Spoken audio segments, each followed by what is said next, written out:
வணக்கம் நண்பர்களே, இன்றைக்கி வாங்க ஜெயாஸ் கிச்சனில் எக்லெஸ் கேக் பார்க்க போகிறோங்க. கண்டன்ஸ் மில்க் பயன்படுத்த போகிறோம். மில்க் மேடை பயன்படுத்தி இன்றைக்கி அதே மாதிரி மைதா மாவு சேர்த்த போகிறது இல்லைங்க, கோதுமை மாவு சேர்த்தி நம்ம இன்றைக்கி பண்ண போகிறோம். கோதுமை மாவுலேயே பாருங்கள், சூப்பராக மைதா மாவில் செய்கிற மாதிரியே கேக் கிடச்சிருக்குது. நல்லா ஃபாஞ்சியாக எப்படி அமுத்துனா எந்த அளவுக்கு புசு புசுன்னு இருக்குதுன்னு பாருங்கள். இப்போ இதுக்கு தேவையான பொருள் நான் 100 கிராம் அளவுக்கு ஆயில் சேர்த்திருக்கிறேன். நம்ம பட்டர் வேணுனாலும் சேர்த்திக்கலாங்க, இல்லைன்னா டால்டாவும் சேர்த்திக்கலாம். இந்த 3ல் ஏதோ ஒன்று கூட சேர்த்திக்கலாங்க. சேர்த்திட்டு இதோடையே 50 கிராம் அளவுக்கு நான் சர்க்கரை எடுத்திருக்கேன். சர்க்கரை நான் இன்றைக்கி அப்படியே தான் சேர்த்துறேன். நீங்கள் வேணுன்னா பவுட்ரு பண்ணி சேர்த்திக்கலாங்க. ஒரு முறை சும்மா கலக்கி விட்டுட்டுங்க. 100 கிராம் அளவுக்கு நான் மறுபடியும் கண்டன்ஸ் மில்க் சேர்த்துறேங்க. நம்ம ஆயில் எந்த கப்பில் சேர்த்துறோமோ அதுலேயே 1 கப் அளவுக்கு நம்ம கண்டன்ஸ் மில்க்கு, 1 கப்பு ஆயில் எடுக்கிறீங்கன்னா 1 கப்பு கண்டன்ஸ் மில்க் சேர்த்திக்கிங்க. அதில் பாதி சர்க்கரை சேர்த்துறோம்னா கரெக்டாக இருக்கும். 1½ டீஸ்பூன் அளவுக்கு பேக்கிங் பவுடர், 1/2 டீஸ்பூன் அளவுக்கு பேக்கிங் சோடா, ஒரே ஒரு பிஞ்சு மட்டும் நம்ம சால்ட்டு சேர்த்திக்கலாங்க. ரொம்ப சேர்த்துனா அங்கங்கே உப்பாக இருக்கிற மாதிரி இருக்கும். ஒரு பிஞ்சு சேர்த்தி நல்லா கலந்து விட்டுக்குவோம். இந்த மாதிரி நல்லா கலந்து விட்டு எடுத்துட்டு அதுக்கப்புறம் மாவு பாருங்கள், 200 கிராம் அளவுக்கு நான் மாவு எடுத்துருக்கிறேன். 1 கப்பு ஆயில் அப்படின்னாக்கா 2 கப் அளவுக்கு மாவு சேர்த்துனா கரெக்டான அளவில் வருங்க. அதே கப்பில் மாவு எந்த கப்பில் எடுக்கிறோமோ அந்த கப்பில் 3/4 கப் அளவுக்கு நம்ம பால் சேர்த்திப்போம். இவ்வளோதாங்க இதோட அளவுகள். இப்போ இது எல்லாமே ஒரு முறை நம்ம நல்லா கலந்து எடுத்துக்கலாம்.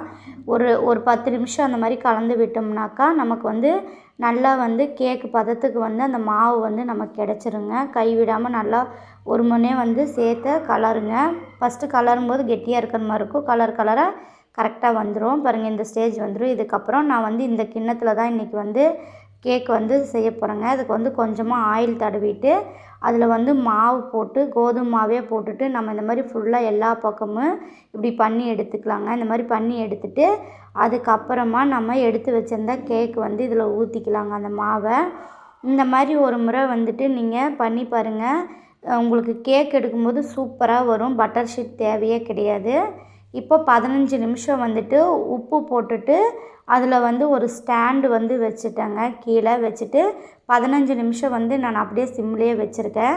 இப்போ இந்த மாவு எடுத்து நம்ம உள்ளே வச்சுக்கலாங்க. மாவு உள்ளே வச்சுட்டு கரெக்டாக 1 மணி நேரம் 10 நிமிஷம் ஆச்சுங்க எனக்கு இந்த மாவு வெந்து வர்றதுக்கு, கேக் ரெடியாகி வர்றதுக்கு.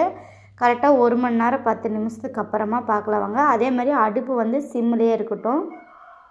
இப்போ பாருங்கள், 1 மணி நேரம் கழித்து நான் எடுத்து காட்டுறேன்.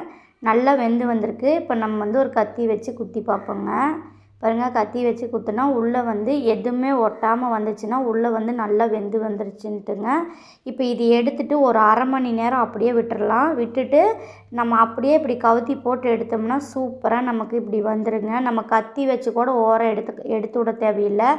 ஒரு 1/2 மணி நேரம் கழித்து எடுத்திங்கன்னா சூப்பராக நமக்கு அதே அதில் கலந்து தனியாக வந்துடும். இப்போ வாங்க நான் வெட்டி காட்டுறேன். நல்லா ஃபாஞ்சியாக சூப்பராக இருக்குங்க கேக்கு. நீங்களும் ஒரு முறை கோதுமை மாவு, கண்டன்ஸ் மில்க் இருந்தால் பயன்படுத்தி இந்த மாதிரி செஞ்சு பாருங்கள். டேஸ்ட் ரொம்ப சூப்பராக இருக்கும். இந்த சேனல் பிடிச்சிருந்தா சப்ஸ்கிரைப் பண்ணுங்கள், லைக் பண்ணுங்கள், ஷேர் பண்ணுங்கள். இதே மாதிரி உங்கள் சப்போர்ட் எப்பயுமே எங்களுக்கு தாங்க.